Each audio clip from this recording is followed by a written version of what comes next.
Okay, from our house at Chalmati, we are now going to shobhabhagabati, which is a female god, goddess of power. We call them Shakti Peeth. And this is in lieu of visiting the temple of Bhavani, another Shakti Peeth at the center of Kathmandu in Basnipur area, which is supposed to be the tutelary goddess of our kings from the time of Simrangan Mallas, who came to Nepal via Simrangan's Bhaktapur, Panauti, ultimately Kathmandu, etc. And that temple, which is the highest temple in Kathmandu, is open only today with the sacrifice of 108 buffaloes who are decapitated the night before. It's a pretty bloody sight, and we all go to watch the gory sights, gory power of that goddess. There. Now, since I'm now located 3 kilometers towards the west in Chalmati area, at the foothill of Swayambhu, the goddess that is powerful, which is here, is Shobhabhagabati, who lives just behind the most popular and famous cremation fire of most brothers. So it's the deadly area. And Shobhabhagabati, Naksal Bhagavati, Palancha Bhagavati are all 3 or 4 sisters were made during time of Malla kings, that is around 16th century. So they are fairly recent, look at the video, fairly recent creation, supposedly made by the same sculptor. He was so good in sculpting that he was progressively delimbed. First right hand, then left hand, then 2 legs, because he made such wonderful statues, so it is said. However, the worship of Shobhabhagabati, same Hindu goddess, is an evolution of religious and cultural undertaking that happened over a millennia in Nepalese history. It is said that before the Hindu goddesses came into the picture, mostly by way of Hindu kings that arrived from Vaishali in Bihar, from Bihar and Patna, who brought in the worship of Vishnu or Narayan and Shiva or Mahadev around 5th to 7th century current area AD. And the most common landmark is Mahadev, who made these temples all around Kathmandu Valley, mostly the Narayans like Tangu Narayan, Ichangu Narayan, Visangu Narayan, Garipinak, etc. But in Tangu Narayan there are stone inscriptions which are 465 AD, and that was the oldest stone inscription found in Nepal for nearly 100 years, from 1880 to 1990. However, when scholars search more and more sculptures, in 1992 In 1992 was found the oldest sculpture by 200 more years of second century AD or 185 AD in Maligaon area, which belonged to Jay Burman, who is supposed to be the great grandfather of Manadev, who created the oldest inscription in Sangunaran. So from Bangsabali we know that Lichibis also lived for nearly 1300 years, beginning from 1st to 2nd century BC all the way to I think 12th and 1300 century current area.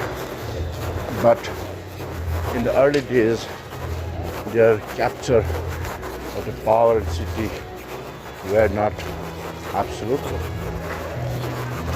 and certainly their influence on culture were not absolute. So we find all kinds of remains of earlier cultures, earlier religions, earlier beliefs scattered through the kingdoms, though it is somewhat difficult to interpret them. For instance, the Jay Burman statue, which is dated of 185 AD, and just about 30 years before that, in 1965, another statue of the same type was found 50 meters east in Machagal of Maligaon, which had no head, but the sculptor's style was just like Jay Burman, which was the Kushan type. Kushan type are known by very stiff structure with warrior-like poses, where the front has much more carving, but back is not so much carved. The person is scantily dressed, etc., and it is made from pale limestone. Pale limestone, yes. Pale limestone. So, scholars debated among themselves what sort of statue they were. They agreed that it was a Kushan type statue, but what did it actually represent?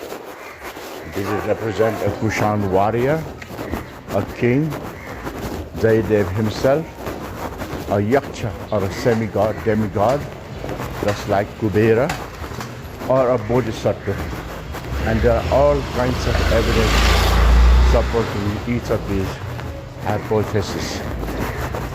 So while we can leave these conflicting claims on the one side, we can be pretty sure that they all agree it was a Kushan type, and archaeologists and cultural historians like Pratipaditya Pal of California Museum and Lansing Bandal, the former academician who wrote about the lost statues of Nepal. Pratipaditya wrote about the arts of Nepal, which are authoritative works on statues, cultural history of Nepal. They all agreed that these Kushan types were between 2nd and 3rd century arts. Right here I'm at the Chaumati to Shobhabhagabati area, so there are all kinds of small parties which have been built during Balin times. Lots of local development, local housing, and this one is Chaumati Dabu, or basically Chaumati Square. See, it was just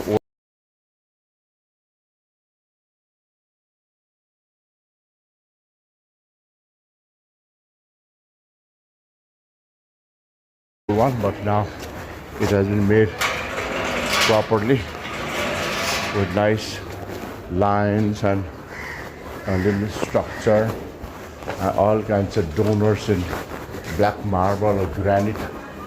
Somebody double right here. So let me get out this number. There is somebody double 2079. This last year. And these donors are mostly Japanese Maharjan, Shasta, Bajacharya, Maharjan, etc. So all of the Maharjan of this area have made the statues, and these doubles have local gods like Hanuman here, okay, Saraswati, some god I can identify, Ganesh right here. There is a Shiva Linga, there is a Chaitya, and there is a nice house. Hey, Mr. Professor Amulya Plaza right here. So, here I am at Chomati Center Place, going towards Shobhabhagabati, and I'm closing the Shobhabhagabati gate. Now, right in front is a shortcut to Vishnupati corridor, but I'm taking another shortcut. A lot of these buildings right here are what I call hostel buildings. These are buildings people come here to live, and they work at the core of the city. Okay, core city, so they are kind of deserted during the day, since they all go out in the morning to work at the center or different parts of the activity center. And this is only 2 to 3 kilometers. By my e-bike it is hardly 10 to 15 minutes. By walking it may take up to 1 hour or 45 minutes. But it's a nice walk, but it's a completely different culture. Lots of activity in Kathmandu core, but almost zero activity, sleepy activity in Chomati, which is at the base of Swayambhu. So you can see at the horizon there the Swayambhu Stupa and Shikhara on the hill.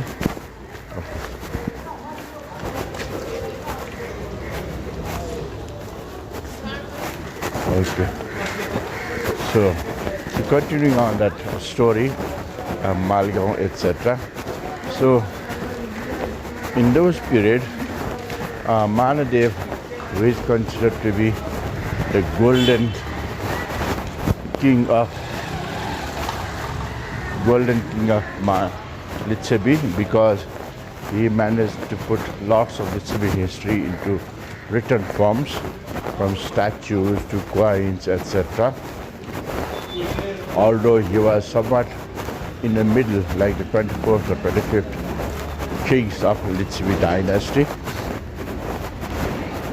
And then after that there are Angsu Burma and other kings and feudals who made other marks of big palaces, which are described in detail, like Kalashkut Bhavan by Chinese pilgrims who came here and also to India and put up written documentation called the Tang oracles, which are saved in China. So from their descriptions we know that Mandev also made a temple called Maneshwari temple in Maligaon Machagal area. So here is the Vishnupati river during dry season. Okay, very little water. Okay, a lot of debris. Okay, and I'm now going towards ocean. So, Maligaon had a temple which is still standing called Maneshwari temple behind the current Bal Sankirtan area, Rice School area, in halfway, and that was the subject of thorough study by the former dean and architectural engineer, Dr. Professor Sir Sudarshan Raj Tiwari, who did his PhD on cultural history, although his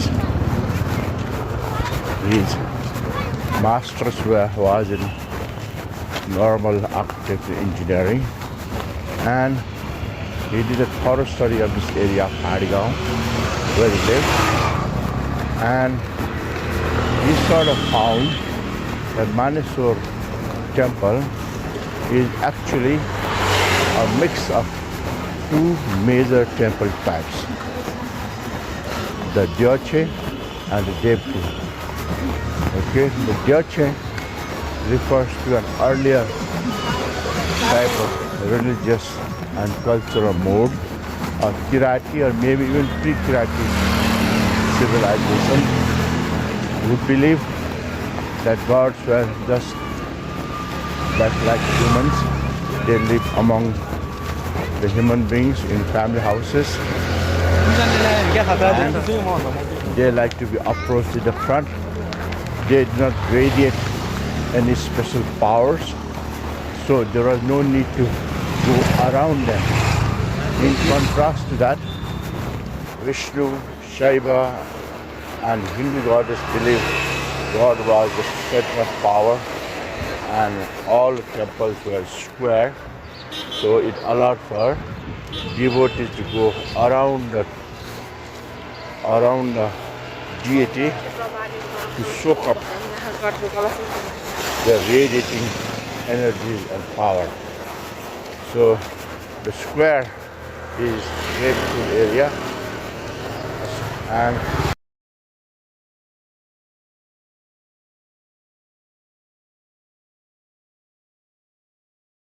the rectangular is Yochi area, and the current Manesur looks like a rectangular, but inside the pillars and bricks looks like a square also.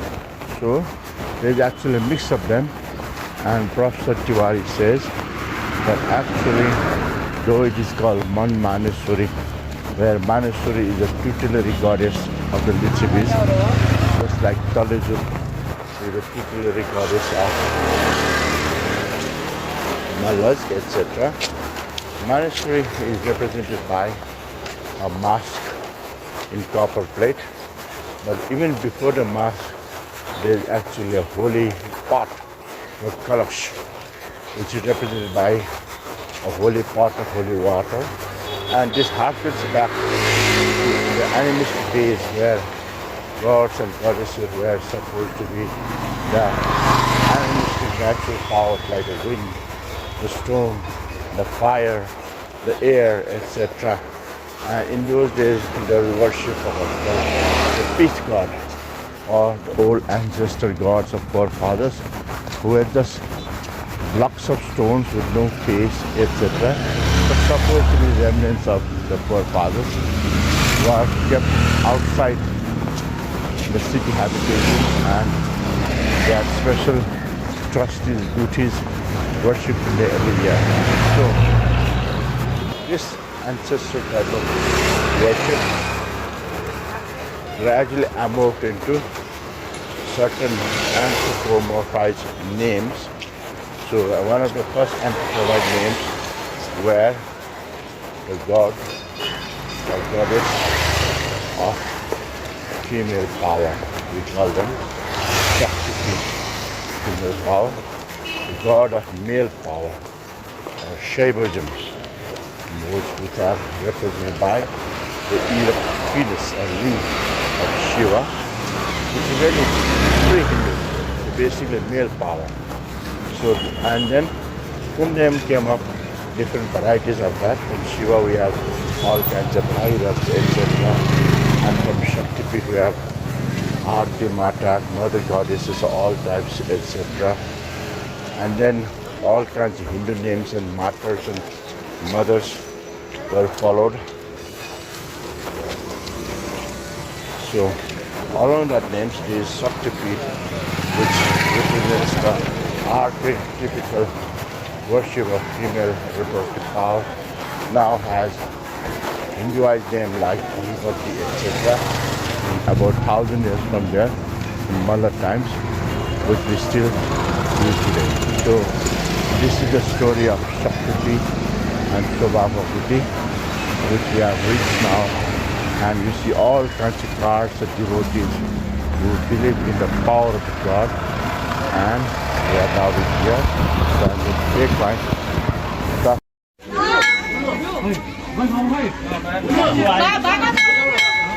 So these are all the devotees in lines right here. I think the lines have been there from morning going towards Shobhabhagabati temple.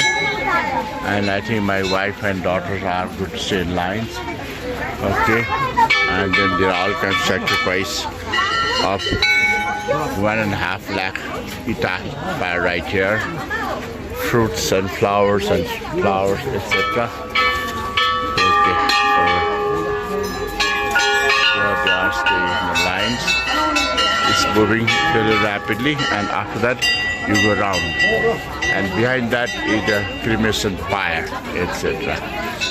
Okay, there's some trees.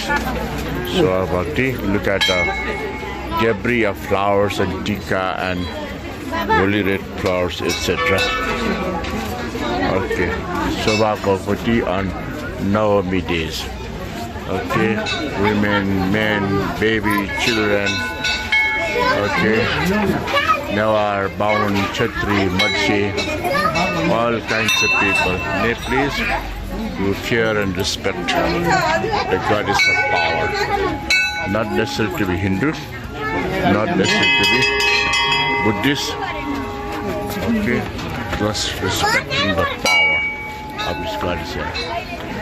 Okay, Shobhabhagabati. All kinds of things. See, everybody's praying and bowing. Sri Chamunda, Barahai.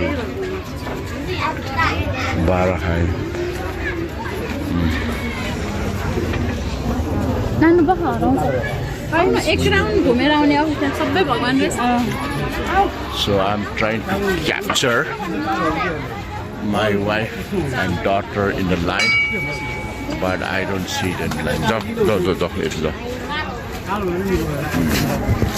Where